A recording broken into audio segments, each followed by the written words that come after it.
Assalamualaikum warahmatullahi wabarakatuh. Perkenalkan, nama saya Fatihah Rahmawati dari kelas PGMI 4D. Saya di sini akan menjelaskan tentang jawaban UTS mata kuliah pembelajaran IPA di MI atau SD. Nah, langsung saja. Nomor 1 yaitu masalah utamanya yaitu guru hanya menekankan IPA sebagai produk atau hafalan, bukan sebagai proses atau cara berpikir ilmiah. Pada hakikatnya IPA itu ada dua. Yang pertama yaitu produk, kedua yaitu proses. Nah, produk di sini dijelaskan yaitu fakta, konsep, dan juga teori. Nomor dua yaitu ada proses, mengamati, menanya, mencoba, dan juga menyimpulkan. Nah, rekomendasi perbaikannya yaitu guru sebaiknya mengajak siswa melakukan percobaan sederhana, contohnya dengan memanaskan air. Nah, menggunakan media visual atau simulasi siklus air. Yang kedua yaitu mendorong siswa bertanya dan berdiskusi. Jadi, pembelajaran harus lebih aktif dan berbasis pengalaman, bukan sekedar hanya hafalan saja. Yang kedua yaitu ada perbedaan utama. Perbedaan utama di sini dijelaskan ada peran guru, terus ada kemandirian siswa, dan juga ada cocok untuk siswa jenjang apa. Perbedaan di sini antara inquiry terbimbing dan inquiry terbuka. Nah, inquiry terbimbing ini perbedaannya dari peran guru, kemandirian, dan juga cocok untuk siswa apa gitu.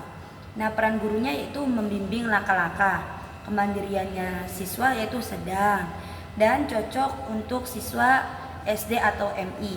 Nah, inquiry terbuka yaitu peran guru hanya menjadi fasilitator, kemandirian siswanya yaitu tinggi, cocok untuk siswa yang sudah mandiri.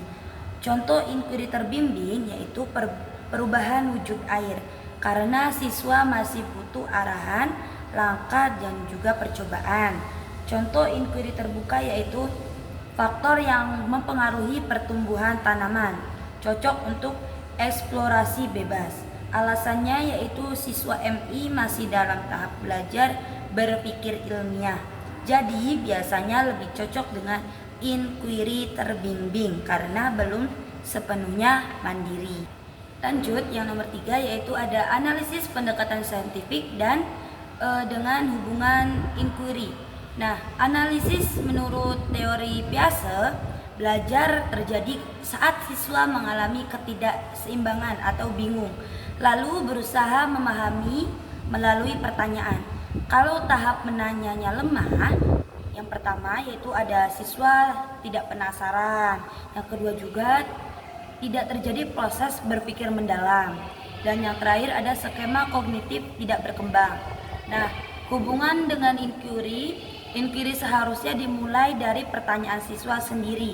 Kalau pertanyaan tidak muncul, proses inquiry menjadi tidak berjalan.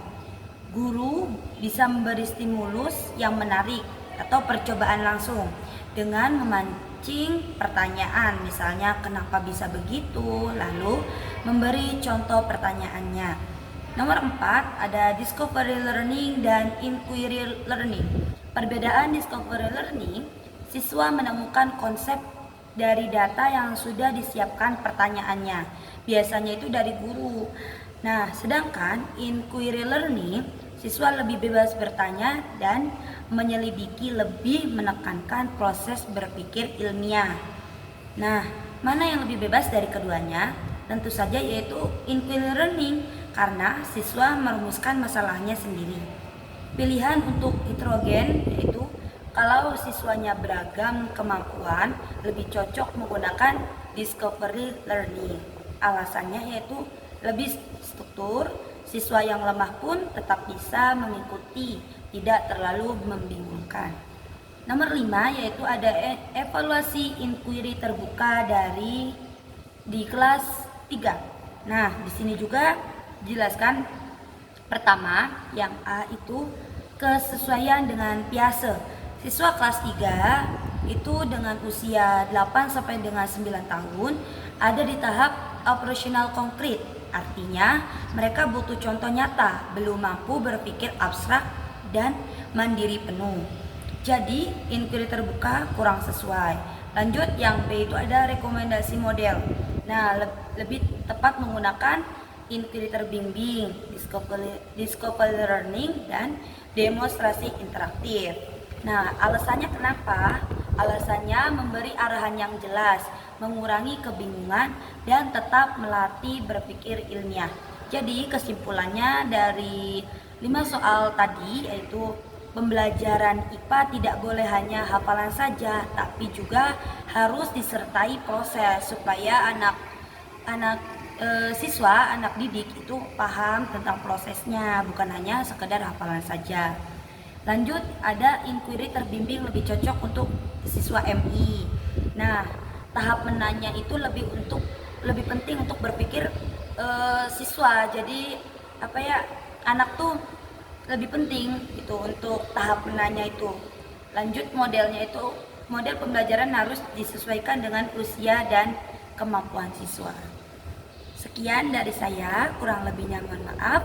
Wal afu minkum, wassalamualaikum warahmatullahi wabarakatuh.